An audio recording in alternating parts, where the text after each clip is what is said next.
centre de réadaptation professionnelle de Metz est géré par l'ETNAC, un établissement public national, Antoine Königswarter, qui gère, outre notre centre de réadaptation, 8 autres sur le territoire de la métropole et également un centre de préorientation situé à Valenciennes. Il a en gestion également d'autres établissements et services médico-sociaux tels que des ESAT, IME, MAS, CESAD. Le centre de réadaptation professionnelle est un établissement médico-social qui a pour vocation d'accompagner des personnes en situation de handicap dans leur démarche de reconversion professionnelle. Le CRP assure une mission de formation et d'appui à l'insertion pour des bénéficiaires qui nous sont adressés par la MDPH, reconnus en qualité de travailleurs handicapés et accédant à notre établissement dans le cadre d'une demande d'orientation professionnelle.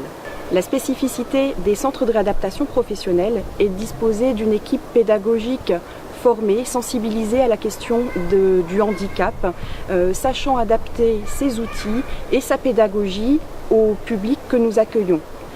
Notre plus-value, c'est également de disposer d'une équipe médico-psychosociale et d'insertion qui assure, de par leurs compétences pluridisciplinaires, le regard pluriel attendu à l'accompagnement qualitatif de nos stagiaires de la formation professionnelle. Notre équipe se compose entre autres d'une infirmière, d'une assistante sociale, d'une ergothérapeute, d'une chargée d'orientation et d'ergonomie, d'une conseillère en insertion et d'une psychologue de la santé. La finalité de notre action est d'accompagner nos stagiaires vers l'insertion professionnelle. Tout ce travail se fait en partenariat et s'appuie sur un réseau de partenaires spécialisés de l'emploi, le SPE, Service public pour l'emploi, mais également d'autres opérateurs médico-sociaux ou du domaine sanitaire par exemple. Notre établissement à ce jour dispense 6 formations de niveau 5 représentant un niveau CAP ou de niveau 4 correspondant à un niveau Bac Pro. La rénovation de notre offre de formation vise à développer des titres de niveau supérieur et notamment de niveau 3 pour accompagner au mieux nos stagiaires en montée en qualification de manière à répondre aux besoins, aux attendus du marché du travail. La voie de l'alternance se présente être un véritable levier pour favoriser l'insertion professionnelle de nos stagiaires. Nous avons, pour illustrer ce parcours, identifié la situation exemplaire de Monsieur Luce, qui a intégré notre établissement alors qu'il se trouvait en situation de reconversion professionnelle consécutivement à un accident du travail, accompagner Monsieur Luce dans sa formation, mais également dans ses démarches d'insertion. Nous avons mobilisé notre réseau de partenaires et notamment les dispositifs spécialisés d'accompagnement à l'emploi par le biais de l'alternance auxquels nous avons confié l'accompagnement, le co-accompagnement de Monsieur Luce. Alors initialement, j'ai fait un BEP MPMI, métier de la productique mécanique informatisée. Ensuite, j'ai fait un bac scientifique et technologique que je n'ai pas obtenu. J'ai décidé après donc d'intégrer un bac technicien d'usinage en alternance pour avoir un vrai travail.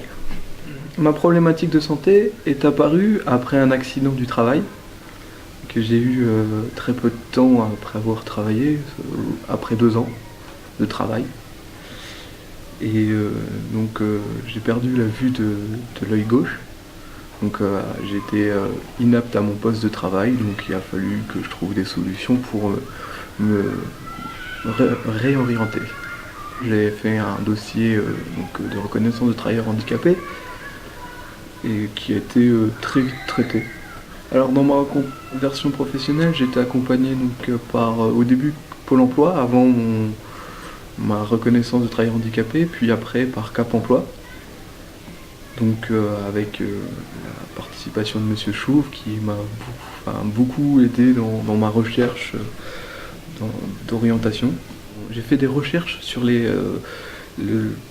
postes qui étaient à pourvoir au moment actuel et il en est ressorti que c'était beaucoup des postes dans le domaine du bâtiment. Donc après de là j'ai regardé ce qui m'intéressait le plus et puis avec Monsieur Chouve on a déterminé plus ou moins ce qui était le mieux. Donc j'ai préféré recommencer dans un bac pro pour déjà avoir les bonnes bases du bâtiment, vu que j'étais dans la mécanique, il y a quand même un monde entre les deux, donc il fallait que j'apprenne les bases. Et coup de chance, le CRP était à proximité de chez moi, donc il n'a pas fallu longtemps pour identifier le centre. Par la suite, donc j'ai intégré un BTS par alternance, et c'est vraiment ces connaissances que j'ai appris à l'ERP qui m'aident dans mon BTS de tous les jours. Donc après, il y a aussi le CDR qui m'a beaucoup aidé, avec beaucoup d'ouvrages intéressants où j'ai pu apprendre un peu plus. Et ce qui fait que j'arrive avec de solides connaissances en BTS que même certains de mes collègues n'ont pas, qui viennent de cursus classiques. J'ai choisi l'apprentissage déjà parce que j'avais déjà été apprenti auparavant, donc c'était une bonne expérience. Et c'était surtout aussi pour avoir le contact avec le monde professionnel. Alors j'ai identifié mon employeur actuel grâce au DIRFA Moselle, notamment à Monsieur Huchin, qui m'a accompagné dans cette démarche. Et donc après plusieurs péripéties d'entretien et tout ça, il m'a trouvé un entretien à la mairie de Metz que j'ai plutôt bien réussi puisque j'y suis. Alors l'intégration dans l'équipe au sein de la collectivité s'est faite très naturellement, et j'ai la chance d'avoir un chef qui est très disponible. En plus, en partageant le même bureau, ça aide beaucoup. Mais j'ai très bien accueilli, et même par rapport à mon handicap, s'il y avait besoin de quelque chose ou quoi, il était à l'écoute. Dans notre métier, entre autres la bureautique, on peut justement accueillir des personnes en situation de handicap. Ça dépend du handicap, mais la plupart des handicaps peuvent être accueillis chez nous de toute façon. Donc voilà, oui, je suis favorable. Je ne porte pas de vigilance particulière. Non, ils sont tout à fait intégrés. Eddy est intégré au même titre que tous les économistes chez moi ici. Il fait le même travail que les autres. Aujourd'hui, les tâches qui me sont confiées, donc ça peut aller du simple plan, en passant par les pièces écrites, beaucoup de tâches. Donc je vais faire des visites de chantier, donc je regarde, je relève mes cotes, je remets mes dessins à jour, mes plans, et après de là je choisis les matériaux qu'on va utiliser, et après je fais les pièces écrites qui vont servir pour les appels d'offres. Et après je fais même l'appel d'offres et la consultation des appels d'offres. Donc en fait, je suis plus ou moins autonome, avec l'appui de mon chef. Je n'ai pas remarqué mes problèmes d'adaptation au poste avant quelques mois, je dirais peut-être même maintenant, parce qu'il y a les beaux jours qui arrivent, tout ça, et je suis amené à plus en plus à être sur ordinateur et vraiment dans le feu de l'action. Donc là, je commence à ressentir des gênes avec le soleil, des étourdissements dus à la luminosité ou la concentration.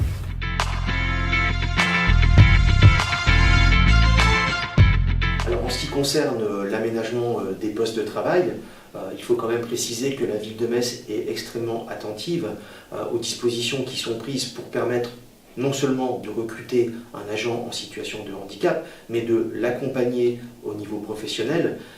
En matière d'aménagement de poste, on va suivre effectivement les aménagements de poste qui sont nécessaires à ce qu'il puisse poursuivre correctement ses missions, et éventuellement pouvoir le maintenir dans l'emploi en poussant toujours davantage les améliorations.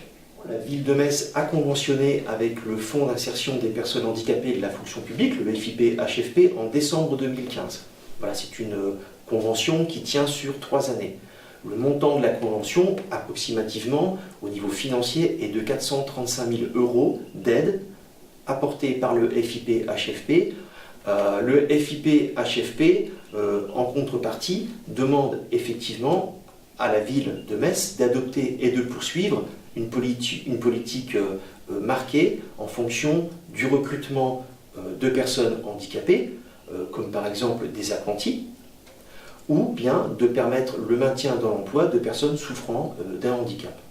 Le cas de M. Luce, en tout cas, nous montre que pour une collectivité comme la ville de Metz, recruter une personne souffrant de handicap n'est pas une contrainte, vraiment pas, mais plutôt une opportunité. Le FIP-HFP, le Fonds d'insertion pour les personnes handicapées dans la fonction publique, a mis en œuvre et déployé un catalogue des interventions sur l'ensemble du territoire à destination des employeurs publics pour les aider à mettre en place une vraie politique handicap. Nous proposons aux 3 versants de la fonction publique des aides très intéressantes pour pouvoir intégrer des personnes en apprentissage. Évidemment, lorsque on a une personne en situation de handicap qui arrive, il va être nécessaire d'adapter son poste de travail et étant donné que l'apprenti a un contrat avec l'employeur, il est considéré comme un agent de la structure et à ce titre-là va bénéficier des aides d'aménagement du poste de travail. Voilà, tout cela est pris en charge. Au sein du CFA même, il peut y avoir un accompagnement qui est financé par le FIPHFP, justement une prise en charge du CFA pour que la personne ait une aide supplémentaire dans son apprentissage. Ça, c'est extrêmement important aussi. Alors, pour aménager mon poste de travail, j'ai Claire Basse-Vision qui m'a renvoyé vers Acuitis à Strasbourg, où j'ai pu rencontrer monsieur Laurent Gérard, et avec qui on a pu discuter et établir les éléments les objets, on va dire, les équipements qui vont pouvoir m'aider dans mon poste de travail. Les difficultés, c'est surtout dû à l'éblouissement, donc à une forte photophobie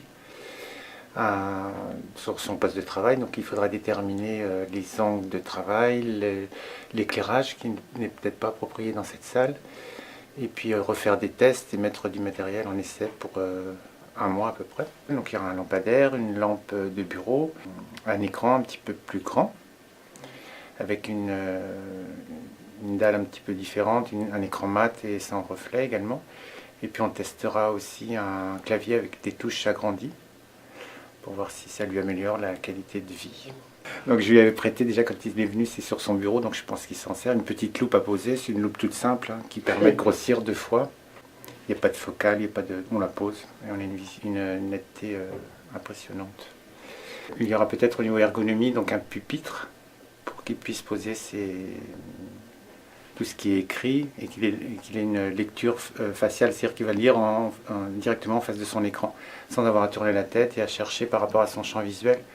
Donc c'est du matériel qui m'est prêté pendant une période, donc là on avait déterminé 3 semaines, et au bout de ces 3 semaines on fait un bilan, et suivant ce bilan,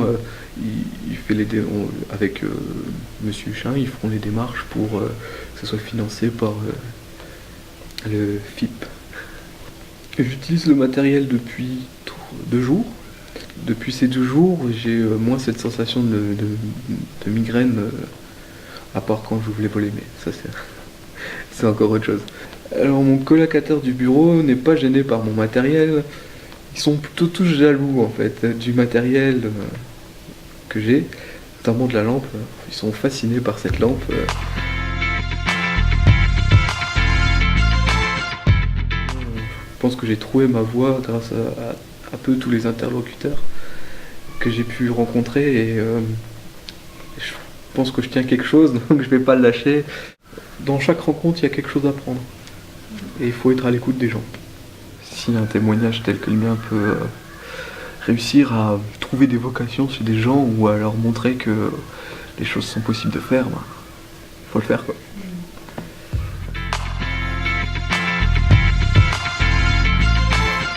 À leur entrée dans notre établissement, l'ensemble de nos stagiaires sont systématiquement vus en entretien individuel par l'équipe du pôle médico, psycho, social et insertion. Ce regard pluriel assure que chaque paramètre de soins, de besoin d'adaptation sociale soit pris en compte pour sécuriser leur parcours dans notre établissement. Le plan de compensation, en termes de technique d'aménagement de poste, est assuré en concertation avec l'ergothérapeute et la chargée d'ergonomie. Les centres de réadaptation professionnelle accompagnent les stagiaires en reconversion professionnelle afin de transformer une contrainte, une reconversion subie en véritable opportunité de carrière.